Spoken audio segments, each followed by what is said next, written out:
Hello there. I'm Wes Collins, retired firefighter, uh, keeper of many things, from snakes to tarantulas. And I thought I'd do a video on my perspective of keeping such animals. Uh, I've learned a lot from many different YouTubers, and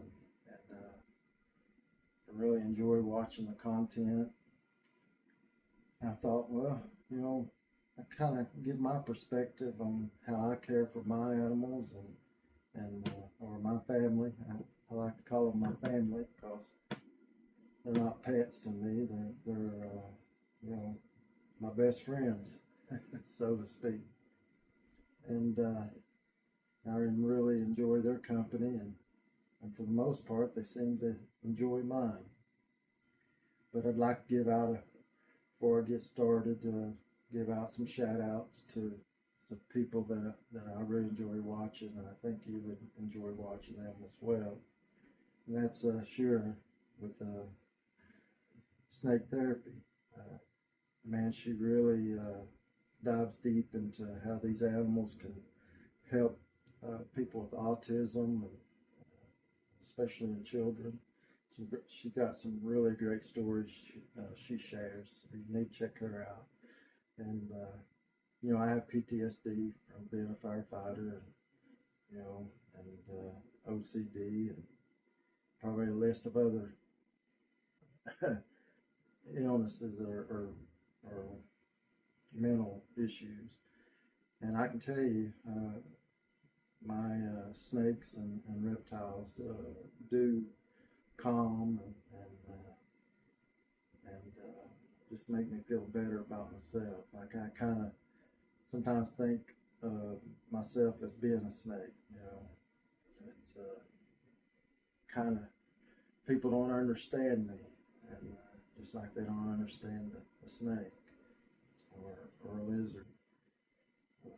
But I will say that I feel that these animals and creatures are so intelligent, more intelligent than you think.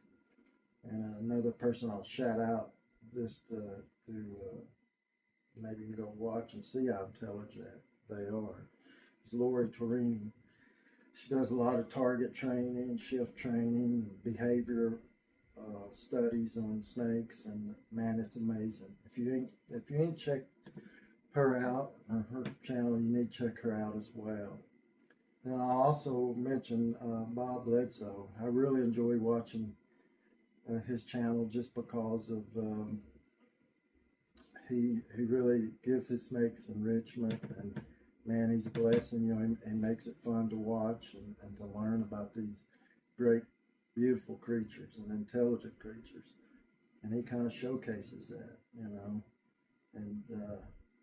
and he just makes it fun to watch. So check him out as well. I'm not here to be a big YouTuber. I ain't into trying to get monetized or whatever it's called. I'm just a country boy, brought up loving nature and in the traditional ways, and trying to nourish our nature and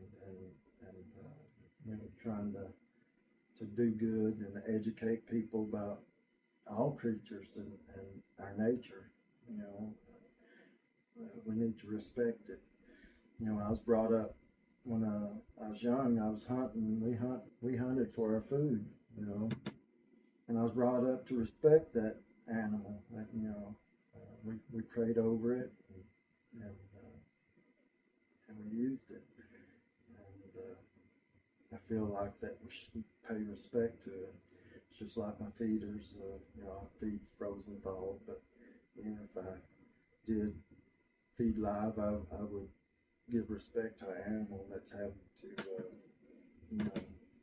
give itself to feed your animal.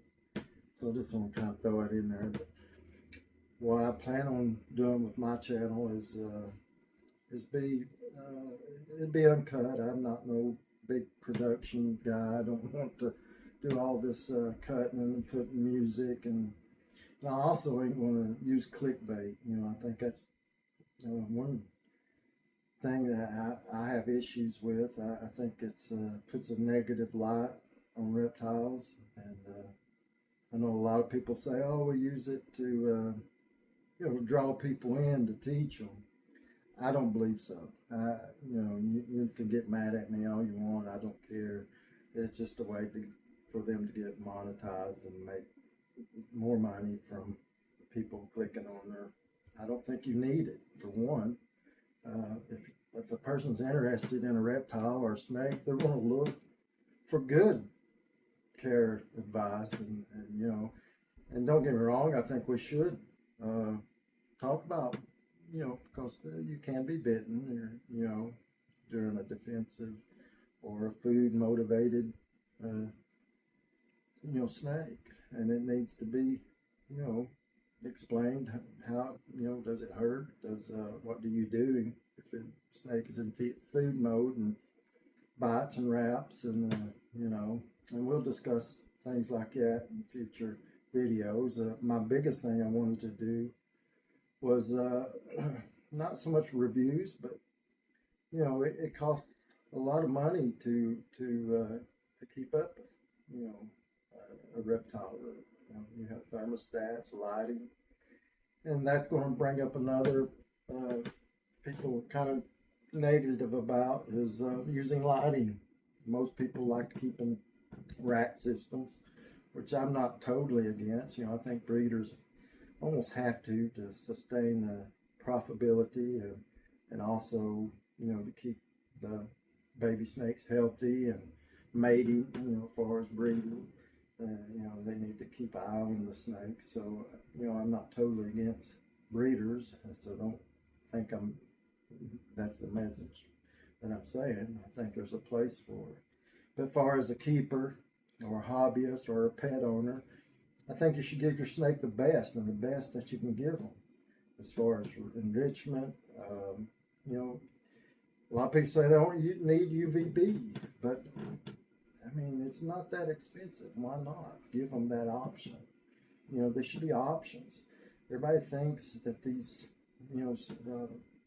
especially snakes, that they've lived in these holes and termite mounds and never come out, and you're wrong. You need to watch documentaries of these animals in the wild. Man, they travel. They travel, in a good range, looking for new habitat, new feeding. They climb. People say ball pythons don't like to climb. Well, maybe you ain't giving them that option, because all of my ball python, or truthfully all my snakes, even my Dumero's boa, loves to climb. I take them outside. I have a little jungle gym type thing made out there that's got a lot of hiding places and foliages hanging down, and she climbs all over, and she's a pretty large snake. She's almost 5 foot, and all my ball pythons or royal pythons, they use it, they utilize it, and I take them out 3 to 4 times a week. And I also use the VB. My snakes stay out on display unless it's after a feeding or something. They tend to kind of stay in for a few days, but just right now my jungle carpet was basking, and earlier today my ball python was sitting on a rock. Half her body was sitting on a rock, and she was taking in the warmth of the UVB and the basking line. So I don't think it's true. I think a lot comes down to people wanting to take the easy way out. Everybody, when you talk about snakes, oh, snakes maintenance, it's so easy, and it's it's one of the easiest pets you can have. I think that's malarkey. Just truthfully, I think that's just a way to say, hey, you don't have to spend no money. You just throw it in a box and be done with it. But it shouldn't. These animals are intelligent, sentinel beings. They learn. They're always investigating, looking, and exploring. And you can't tell me they're not thinking while they're doing that. If you think they're not intelligent, then you're very naive and maybe ignorant. I was ignorant at one point. When I first started, I wasn't a great keeper. I wasn't bad, but I kept an open mind, and I feel now, as seeing my snakes progress and myself, man, these animals, man, they're very social. Uh, I see my snakes out all the time. At any given point in time, people come to my reptile room and they're looking at my beautiful enclosures. That's another thing, why have something in a box when you can really, look at the, similar habitat. I can't make it perfect, but I do try to get pretty close to where they're from. You know, there's a lot of resources, naturalists, and things like that, and documentaries about snakes and their where they're at and where they live and their habitat. So, but when people come in, they see these beautiful displays, and then they see the animal maybe out basking or being active, because mine are quite active. I'm really surprised from when I first started keeping. I didn't supply UVB, and just a basking light and some belly heat. And I didn't see them out as much, but as they got used to the closure and the lighting, man, they're out more than ever. So, but also, there's so many different ways of keeping a snake. A lot of people just keep them on belly heat, but I think that we need to start thinking about giving them options, and keeping an open mind about that, because I think it's important. And I don't want to ramble on too much, but I just thought I would kind of introduce myself and kind of showcase my reptile room. In the upcoming videos, I'd like to do more about keeping on a budget, because I don't have a great deal of amount of money to spend, so I have to spend wisely, and so I really get down and research different thermostat products and to lighting products, and I try to get the best bang for the buck. So I hope to pass that on, maybe help some people out. But I just like to encourage more open-mindedness about keeping, because, like I said, these animals are so intelligent, and I think we should give them a chance to grow, because from what I've seen in mine, they grow. They're social. I'm not afraid to hand any of my snakes to a small child, and not have to worry about them being defensive or not being social. I think a lot of that plays within enrichment. Enrichment, I think, is key. I think that's probably one of the most important parts, besides the lighting. You give them that opportunity to learn and grow, and to have them stressors, because there's a lot of little stressors adds up. It's just like as we are as children, learning a bicycle is kind of stressful, and then you may fall a few times and get hurt, but you keep going, and then next thing you know, you're riding this bike and you may be jumping little jumps or going up big hills and down hills. So that's why a snake processes. It's little strands of, might say, to a rope or something. Every time they learn something, the rope gets bigger and bigger, and that's the way they do. They seem like they get braver and more intellectual stimulus from it, and they seem like they just do so much better. And like I said, I don't want to carry on too much, but it'll kind of be a short video. But I'm going to, hopefully, upcoming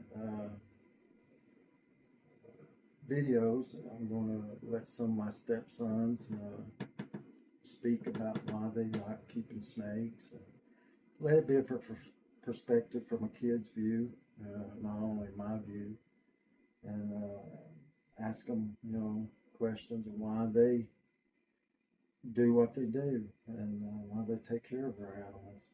A lot of people ask me that, why I put so much into my animals. It's because they give so much back to me. All my little family members here, man, they really give to my well-being, so I need to give to their well-being. And I just think we need to step it up as a community. the reptile community and start learning and being more open-minded. There's a lot of great people out there. You have Snake Discovery, Garrett Hartley, from Reach Out Reptiles. I mean, I watch a lot of people and see that they step it up little at a time. You don't have to do it all at once, you know. But man, I've seen the reptile community come a long ways, and I'm proud of that. I'm proud to be a part of that. And I'd like to give a shout out before I go to Little Ball Peeps, Rihanna. She is a great breeder. She socializes her snakes and really gives them enrichment. She takes them out, gets some sun, and you don't see a lot of breeders doing that. And hopefully, I soon will be. I'm working on becoming a breeder myself. I'm not going to do it the old way with racks. I'm going to use probably 40-gallon breeders and just to try it. I ain't out to make money. Like I said, I'm a retired firefighter, so I make a good living. I just like to see people really enjoy pets and it not being such a hard transition over, from a breeder rack to to someone's home where they got it displayed in their living room or starting their own reptile room. I just think it'd be so much better transition. So I'm going to give it a try, just see if it works, and it may not. But that's just how I try to keep open mind. I want to learn and keep learning about these animals. And I learn something every day. And don't get me wrong, I'm not perfect. I'm not trying to be arrogant and saying my way is the best, because there's probably people out there that's way better than I am. And I hope to learn from them. And I hope to be able to get one-on-one with other people, like Shara from Snake Therapy. I really respect her a lot. I hope I'm saying her name right. I don't get to speak to her very much. And you have Laura Trini, Bob Bledsoe. I mean, there's some great people out there, and I hope you take the time to go and watch some of the content, because you will learn something. I promise you that. And I just hope you just have a blessed day, and I hope people watch this. If they don't, I understand that too, and I probably get some negative feedback, which it's no big deal to me. I don't mind it a bit. That's how I learn, and I'm going to keep learning. And I hope I get some positive feedback as well, because I think it's important that we step back and take a look at ourselves and the way we keep. I see a lot of quotes from Tom Crutchfield. Was another. He talks about his mistakes at the beginning, and now he talks about. There's a quote. I don't know if I can say it right, but something to the effect, about the keepers and snakes being kept. Can't remember the quote right offhand. I'm getting old, but anyway, we should step back and look at ourselves and how we're keeping our animals. I think it makes a big difference. If you get a chance, look these guys up. I hope you enjoyed it. Love and peace, and hope to see you again soon.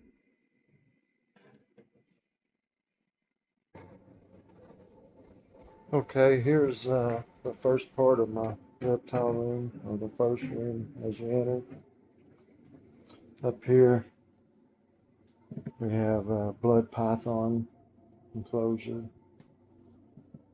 Down here is my ball python, orange dream pastel.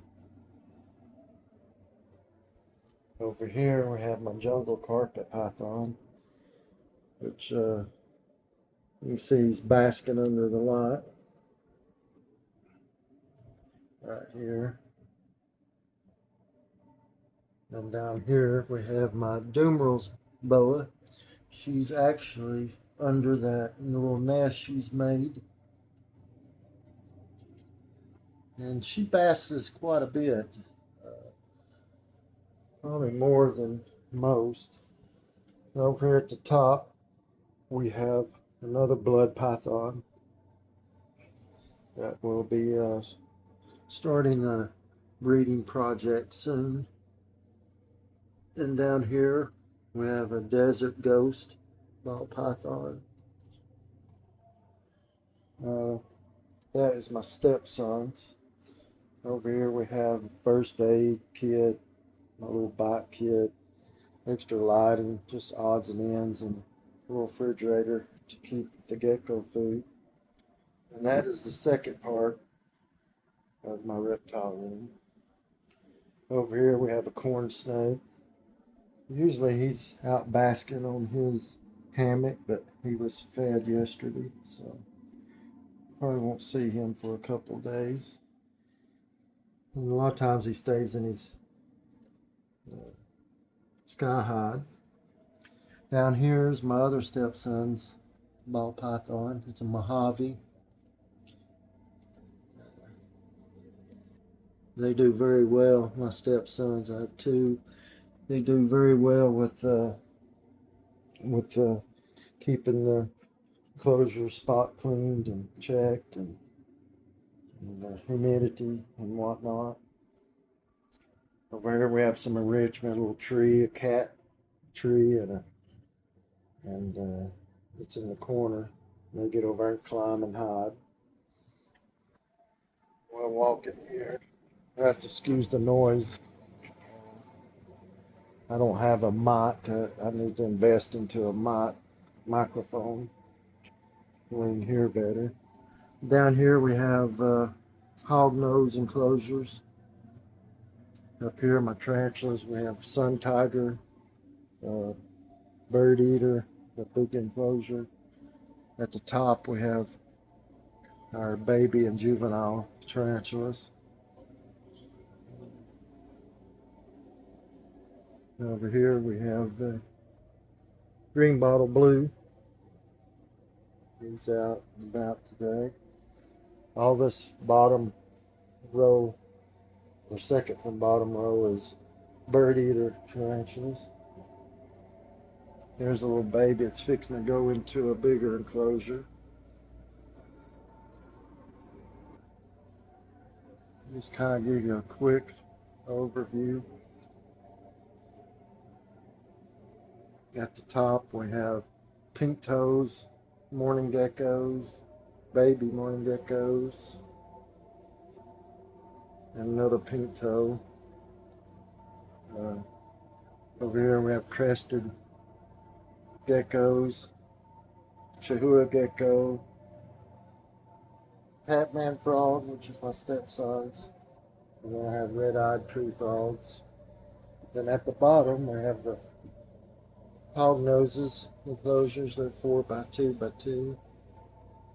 They're Arctic anacondas. 2 males and 1 female. And over here we have enrichment for when they free roam. They climb up on the little hide that I've built.